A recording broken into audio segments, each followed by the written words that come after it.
Welcome to a chance to visit with a very dear friend. Linsay Rosser Sumpter joins us. And Linsay, welcome. It's a pleasure. You are less than a month away from the Women's Rodeo World Championships 2024. I know, and it's crazy to think that you and I were sitting in Las Vegas in December, and it kind of felt like it was a long ways away. And I was explaining all of Women's Rodeo World Championship to you, and letting giving everybody the knowledge of $750,000 added to the largest all female rodeo in the world. And then now it's like a month away. It's crazy. Yeah. And you've made some news, you've made some big announcements, and that was a lot of fun, by the way. If you ever get a chance to go way back in Next Gen Rodeo social media, you can probably find Linsay and I in Las Vegas at an undisclosed super secret location. It was the Orleans, doing our show during the National Finals Rodeo, and it was a lot of fun. I think we had a good time. We did have fun. I mean, I love working with you. You're the best. You're like the wealth of knowledge. Oh. You're like Jeopardy. You're like Jeopardy of rodeo. It's like, what is? And then you'll know the answer all the time. So I love working with you, Steve. You're the best. Okay, so let's go there. What is the Women's Rodeo World Championships? Did you see what I did there? Yeah, I saw that. The Women's Rodeo World Championship is the largest all-female rodeo in the world. We had $750,000 to female athletes alone. This will be year 5 for Women's Rodeo World Championship. Up until now, we have awarded $3 million to female athletes alone. There's $183,000 in each discipline. So $183,000 in the barrel race, the breakaway, the team roping heading, and the team roping heeling. So equal money in the team roping for lady athletes. We are in conjunction with the Professional Bull Riders World Finals. We are co-owned. So our parent companies are the PBR and the WCRA, the World Champion Rodeo Alliance. So with those two parent companies, they came to know that ladies in the rodeo industry have been historically underserved and wanted to have the largest all-female rodeo. So Sean Gleason and Gary McKinney came together and built the Women's Rodeo World Championship, which is the event. And Linsay is the commissioner of the Women's Rodeo World Championships, which are coming to Fort Worth, Texas. How's this all going to work, Linsay? Because with the PBR finals coming to Fort Worth, taking over Cowtown, the WRWC coming to Fort Worth, the WRWC having a role, if I remember right, in the PBR World Finals. How's this all going to work? Absolutely. The week of it starts on May the 7th with the Cowgirl Gathering. So the Cowgirl Gathering is moved to John Justin Arena, and they're going to have their event over there. And actually, I'm sorry, at Will Rogers. And so the Cowgirl Gathering will have a breakaway, a team roping, and a barrel race. And they are a great event. And with the Cowgirl Gathering moving to the dates right before Women's Rodeo World Championship, that week alone, awards over $1.1 million to cowgirls. Wow. So when the Cowgirl Gathering starts, that's kind of when Women's Rodeo World Championships kind of gets ramped up, because we have side pots built into those events as our last chance qualifiers.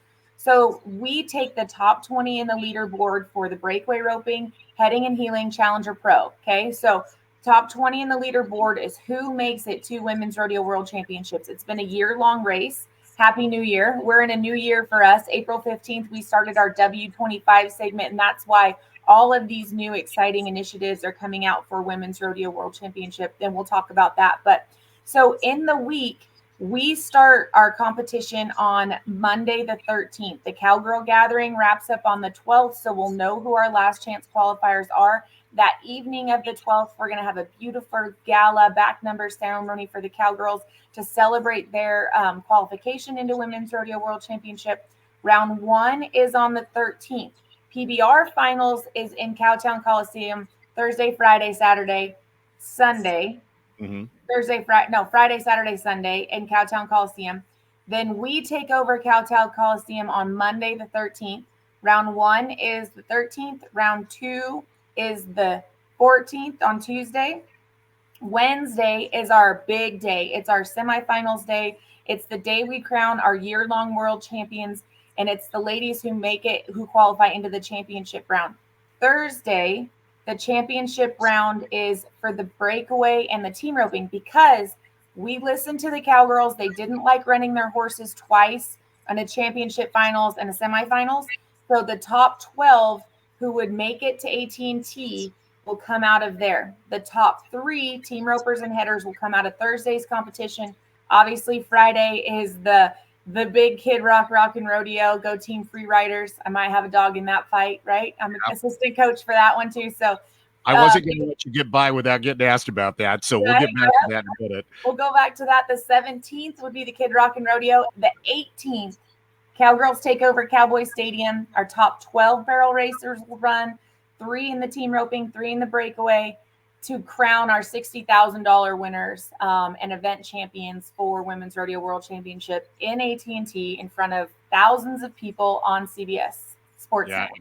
And during the PBR World Finals performances. By the way, folks, she did all of that from memory. I was reaching over to my left, looking at my calendar just to make sure I had the dates right in my head. But you got her down. Tell me about, okay, let's talk about new initiatives real quick, because there's some new things that are happening. And this week an announcement was made, and the announcement is about a new, what's the right way to say it, Linsay? A new governing body for the WRWC, which is called the Women's Rodeo Championship. Tell me about that. Yeah, so when the PBR and the WCRA came together and they wanted to have this event, they made it an event, and it's just a single event. In order for us to grow, we need to have roots. And in order for us to really dig those roots and grow that foundation, we had to have a governing body of Women's Rodeo Championship to help keep elevating female rodeo athletes.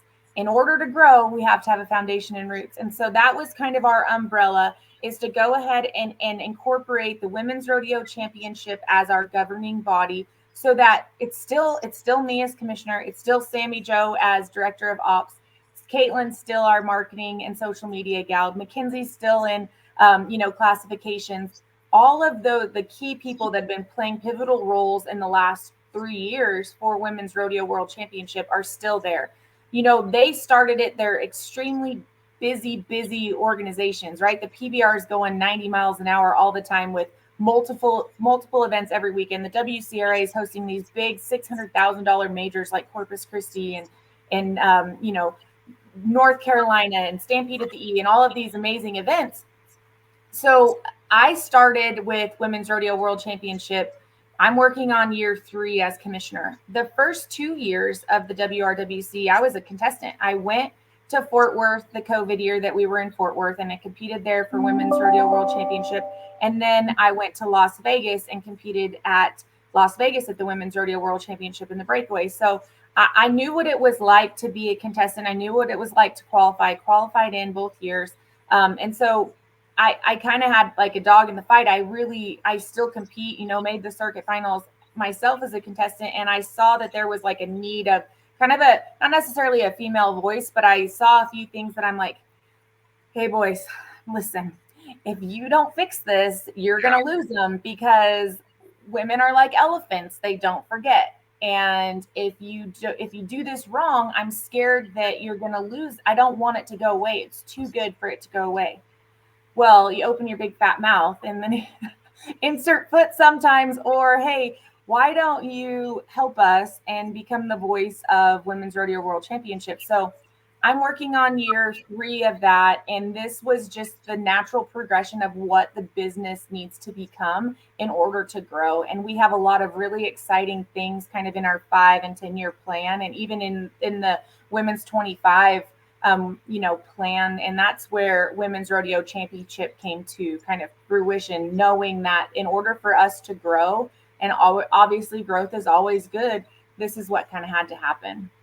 There is an area of the audience, it's really easy for people like me, Linsay, to focus on the world champions, the $1 million money winners, the high achievers. You're creating a concept called limited membership. Mm-hmm. That, to me, reaches out to the bulk of the audience.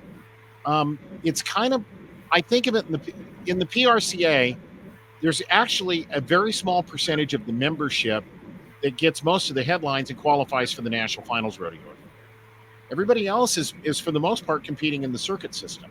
I don't know if that's a good analogy for this limited idea or not, But take it from there and tell me about that, because this is something new that you guys are doing. Am I close Absolutely. on that, or am I way off? Extremely close. If you look at the numbers, if you're any sort of business minded type person, you look at the numbers, and obviously we worked for Next Gen in December, and they're all about numbers and data and building off of those things, right? So when we're looking at the numbers, industry numbers in the barrel racing tell us that there's about 100,000 ladies or men who run barrels in the Western lifestyle industry. And within that number, there's only 3,500 members in the WPRA that consider themselves inept enough to win at the rodeo level. But the 100,000 in the industry are 1D, 2D, 3D, 4D, 5D barrel racers. Right. We really want to be an avenue for all ladies in the barrel racing industry and the breakaway and the team roping.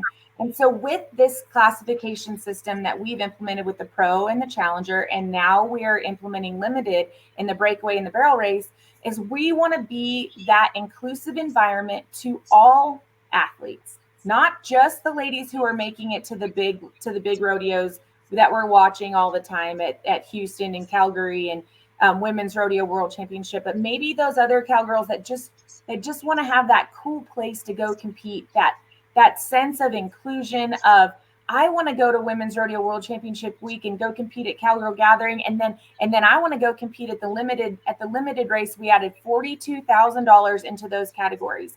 And what it is it just that inclusive place for, potentially in the barrel racing, ladies who haven't had a pro card in the last 5 years. They can be not, and it doesn't have to be one or the other. And you have to kind of fall into certain categories when it comes to the monetary side, but you can be anybody. You could be, as long as you're over 13 years old and you fall into that limited category, there's a spot for you. So over the age of 65, haven't had a pro card for the last 5 years, $20,000 or less in lifetime earnings, according to Equistat, less than $5,000 that you win annually competing. Right. Okay. That's in the barrel race. You don't have to be over 65. You can be under that. We're just talking about those are kind of the categories that you're going to fit into. In the breakaway roping, over 50 years old, hasn't had a pro card in the last 5 years, 5,000 or less in lifetime earnings, and less than $3,000 that you kind of just compile up annually. The only kicker is the limited competition cowgirls. They stay in the limited. They're not going to do the progression like the challengers and the pros that can go all the way to the finals at AT&T. They're just going to stay in their own little competition, have a chance. We're going to crown a world champion limited barrel racer with a bonus, with a cash money bonus, the same as we're doing for our challengers and our pros. And we're going to do the same thing in the breakaway. So really just completing the full circle of an inclusive environment for all female rodeo athletes to come take the week off and enjoy Women's Rodeo World Championship. Do you feel like this limited division, what's the right way to say it, Linsay? Limited division, is that correct? Well, it's a limited classification, yeah. Okay. Yeah, there you go. That works. Do you feel like that's going to give you a massive opportunity to increase your membership? Absolutely. I mean, more than anything, we want to be a place for opportunity. If you hear people talk about Women's Rodeo World Championship and what it's done in the last 5 years with $3 million awarded to lady athletes, that's a huge opportunity to go. How many chances does a breakaway roper have a chance? Or I'm going to rewind, scratch that from the records, right? Let's talk about women team ropers. How many times have you ever seen an all-girl team roping pay $60,000 to its header and its heeler? Now, you can win a pile in Vegas. Don't get me wrong. Like, you can win so much money in Vegas at the World Series of Team Roping, and you can do it as an all-girl team. Absolutely. But this is designated only for female team ropers. And you have a chance to go in 60,000. That opportunity doesn't come around every day. Then you can say the same thing for the breakaway and the same thing for the barrel racing. There's a lot of great rodeos. We give you the rodeo atmosphere. There's music playing. We have a great production. We pray, we do the national anthem. Everything is fast paced. We run it just like a rodeo. There's not a lot of chances that say I'm going to use Alma Beth Case. I love her dearly. She's a past Miss Rodeo America in the 70s. She is one of my dear mentors, and she started breakaway roping again about 5 years ago. She roped all through college and then stopped, became a mother, had a career. She was Miss Rodeo America, got married, had babies, and had a career. She was a VP at Otero College that I work at as well. And then 5 years ago, she's like, "Hey, I want to rope again." I'm like, absolutely, let's do this. She'd come to practice. And now she's going to have a chance with this limited to go to a really cool rodeo and have that rodeo feel. I mean, does that not give you like the, oh, that's awesome? Yeah. How many ladies had to put their rope cans away? Breakaway roping has been around forever, for years, for at least since the 60s and 70s in college, or 70s in college, because college rodeo has been around since then. They wrote breakaway calves in the 70s, and there's so many women that did the whole thing, graduated college, put their rope cans away, had the family, had the career, did all of that. And now at, 60, 55, 60, 70, I don't care, 80 years old, if you want to come back, the limit is your place. And you still have that kind of rodeo vibe where you're coming in, everybody's cowboyed up. They play the national anthem. We have cool events like a back number ceremony, and we're going to have all of these different like fun, it's during the PBR finals. You can go to the PBR finals and watch the PBR finals that night while you're there competing and being celebrated just as much as Martha, just as much as any of the cowgirls that are, Jackie and winning. Like you're one of them, and that's a pretty cool thing to say. Yeah. I agree. I think that's really well said. You are with the creation of the Women's Rodeo Championships. There is a membership opportunity, a chance for ladies to continue to take ownership in this organization that has paid so much back to and given so much to women in rodeo, and that's a new opportunity this year. Absolutely. With the added classification of limited, we felt like we needed to have an ID card, I would like for myself on my ID card, it's going to say Linsay Rosser Sumpter, pro header, pro, classification pro healer, classification pro breakaway roper, classification probably limited barrel racer. It's been a minute, right? So I haven't really ran barrels since I graduated from college. I mean, I have, but I haven't.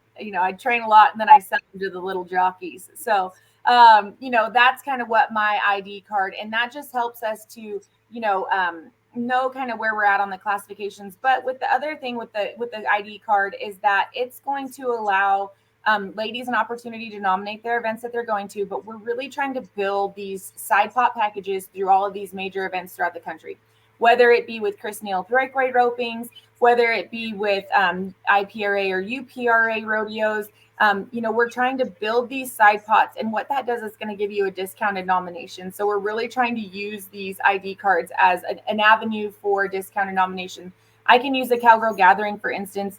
When you enter the Cowgirl Gathering side pot, you get a nomination for not only the entire Cowgirl Gathering, which is a $150 nomination on its own, but you get a nomination for the side pot as well, which is a $50 nomination. And the side pot to enter it is only $150. So right there, that's $200 that you would have had in nominations, but your side pot packages, and you can win money back out of the side pot packages. So really, we're just trying to have added value to these ID cards that we are selling through the Women's Rodeo Championship. Awesome. So I know there are a couple of other things that I may have missed, but this is the next month is becoming one of the, if not the biggest months of the year in women's rodeo. I think. Absolutely. I mean, I don't think I know. Okay. It is the largest. I mean, like I said, last year, Mayor Maggie Parker proclamated the week that we are there, the week of Women's Rodeo Championship. When the Cowgirl Gathering moved there, they saw an opportunity to really, really help develop not only their own event of the Cowgirl Gathering, but really help women in the industry go, okay, what are women? They're planners. We're planners. We like to know what we're going to do. We like to know when we're going to be there. We plan our our time off so strategically. If you are like me and you're a cowgirl that has a job that still wants to go compete and still wants to go to have a chance for big money, do I wish that I could go rodeoing and try to make the NFR a breakaway, like the top lady breakaway ropers and barrel racers are doing? I mean, I don't really want to, but I could say, yeah, I want to, but that's not feasible for me. I have a career and I have 2 little boys that I have to be here for. And I can't do that. But do I still have that like drive to go hold up a big check in AT&T Stadium? Absolutely. So that is what Women's Rodeo World Championship is. The week of Women's Rodeo World Championship week is the accumulation of the Cowgirl Gathering, who has anywhere up to 600 to 800 barrel racers, 300 teams in the team roping, 300 girls in the breakaway. I mean, you're talking about close to 2,000 ladies that will be kind of filtering in and out of here that week of competition. The cool part with building on to the Cowgirl Gathering and the Last Chance Qualifier is it's going to allow those ladies that maybe didn't know, because we are young, right? This is only year 5. And you kind of hear of it, but you don't necessarily maybe.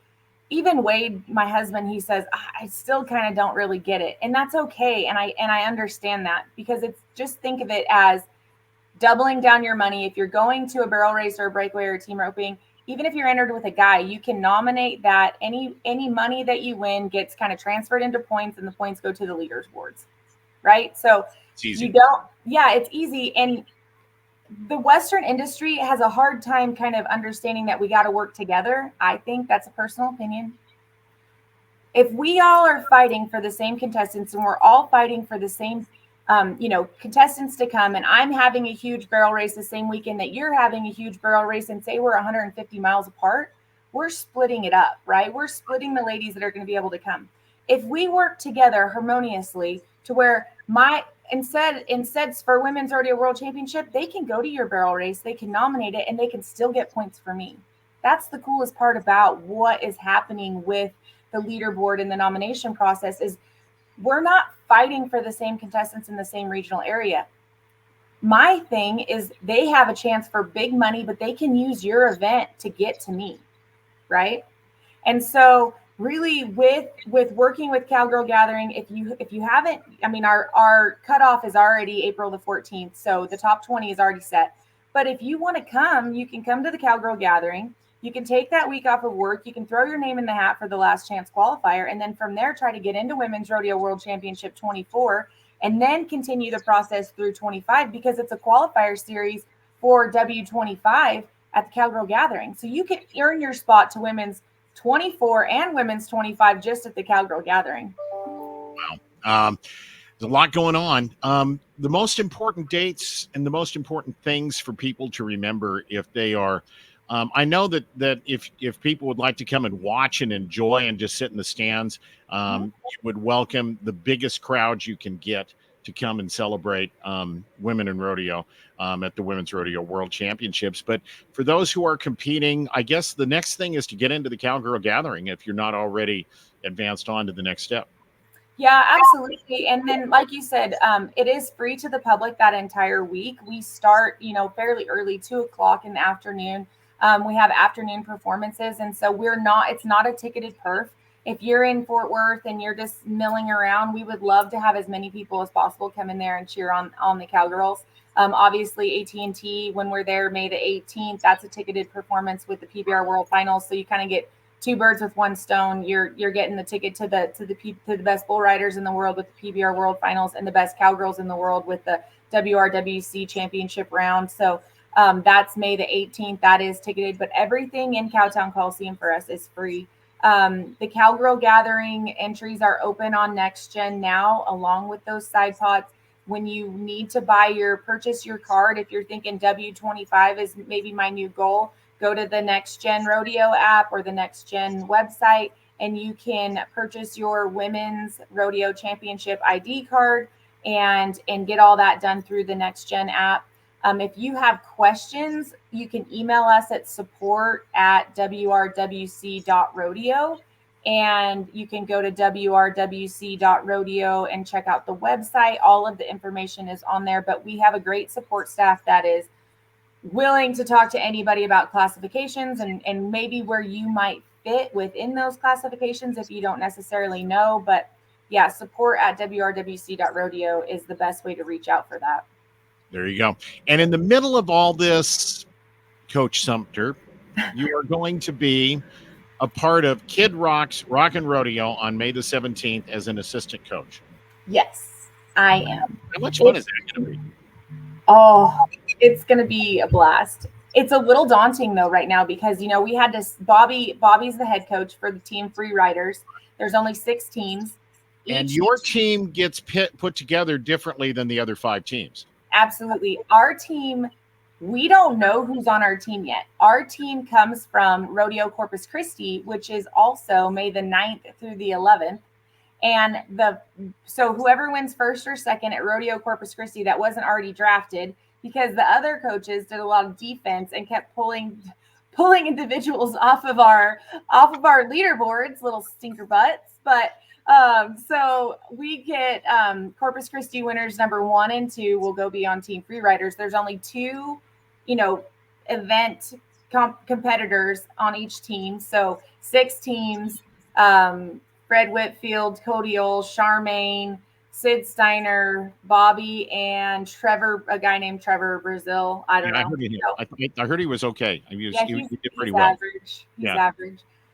So yeah, it was super fun. We got to go to Nashville and kind of hang out at the, Southern White House and go do some stuff with him, with Kid Rock. And it's been a blast to kind of see how this is all coming to fruition. They had a practice session at Mount Pleasant to see how the arena, because it's not a normal rodeo. This is a rodeo set up for a non-rodeo fan, somebody who doesn't understand maybe all of the rules and everything that go with rodeo.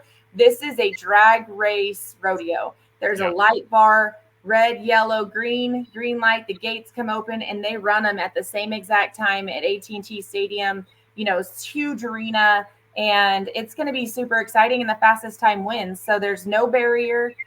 There is a line of scrimmage that you can't pass prior to, you'll get some penalties. The barrel racers run head to head, kind of at each other ish at the same time. The only thing that doesn't buck at the same time is the 2-horse events. So it'll be pretty exciting. But the cool part about our Team Free Riders, is it's going to come off of, the rodeo season. Everybody's in California right now. And from California, they go to Guyman. And then from Guyman, they kind of take some time off. Well, anybody who competes at Rodeo Corpus Christi is going to come off of a win. And they're going to be on our team coming off of a win, which is, you and I both know, when you get on a heater, it's a good thing. And so that's kind of, my mental capacity when it comes to all of this is like, I'm not worried about the athletes that we're going to have, because they're going to be coming off of a win. They're going to have a lot of confidence, and confidence is key when it comes to the arena. You see that. I'm a college coach as well. So you see that at Otero College or at any, college rodeo competitor. The team aspect is huge when it comes to this Kid Rock and Rodeo. You can't have anybody haze. You can't have anybody push that's not on your team. Yeah. So they kind of are really playing into the team side of it too. So did anybody draft Stephanie Fryer? Like if she does well in Corpus Christi and wins that $1 million, I didn't see, but I might have she did get drafted. I can't remember what team she's on, and I don't have my notes here with me, but she did. She did a replacement. Somebody got drafted and then they couldn't go, and they replaced with Stephanie. Got it. It's going to be, you and Bobby are going to have, I think, the most interesting team to watch for that reason, because you don't know who you're going to have on your team until 5 days? No, well, it's over on Saturday the 11th, and the event, we have to put in who our first competitor is on the 15th. So the 11th, the event gets over that night. I have to get on a plane and get back to Fort Worth because we have our back number ceremony and welcome gala on the 12th, and we start the 13th. And then, so there's going to be a lot of juggling that happens for me that week, but we won't know till the 11th, and then we compete on the 17th in AT&T. So we're pretty excited about, just seeing who's going to be on our team. There's so many great competitors that got drafted, and it'll be fun to see how, like I said, rodeo is so accustomed to change and they love it. To see how they adapt to this new kind of winner take all. They'll go through the whole bracket system, round 1, round 2, and then have event winners all the way through the bareback riding, all the way through the bulldog, and all the way through the team roping. Then the 2 teams that have the most accumulative wins are who go in a head-to-head competition, and it's the winning team makes the money. Everybody else was just thanks for coming. Well, they get a stipend, but for the most part, it feels like thanks for coming. Yeah. Wow. It's going to be fun. How many times have people asked you about Kid Rock since they found out that you're involved in all of this?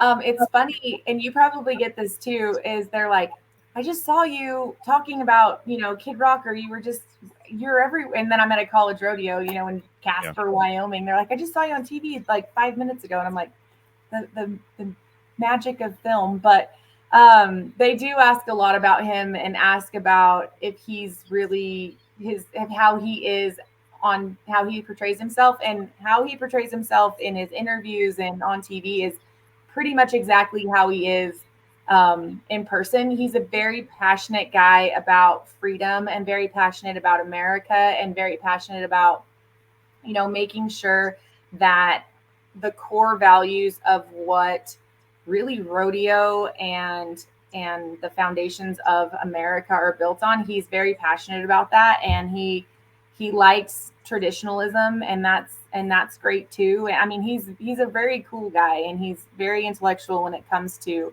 what he wants and what his vision is for Kid Rock Rodeo. I've kept you way longer than I asked you for, and I appreciate your time. The one thing that I've been told by a couple of different people is he's also been kind of hands-on with this rock and rodeo. Absolutely.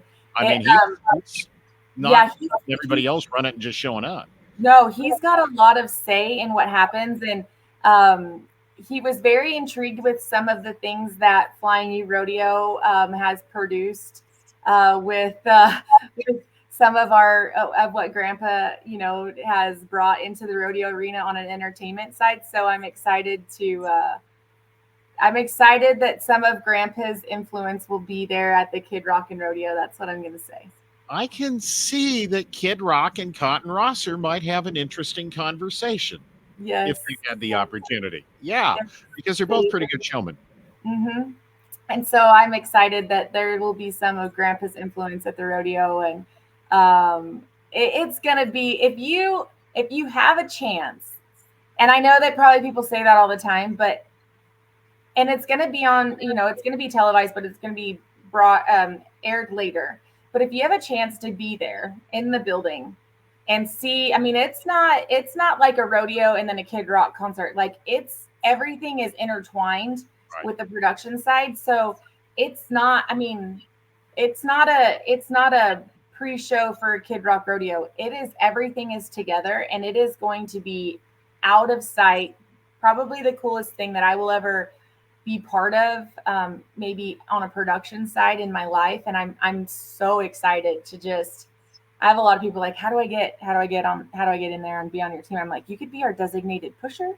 Like, you got to have a jersey, So there's a lot of people that want to be in on it, and it's going to be a wild ride. That's for sure.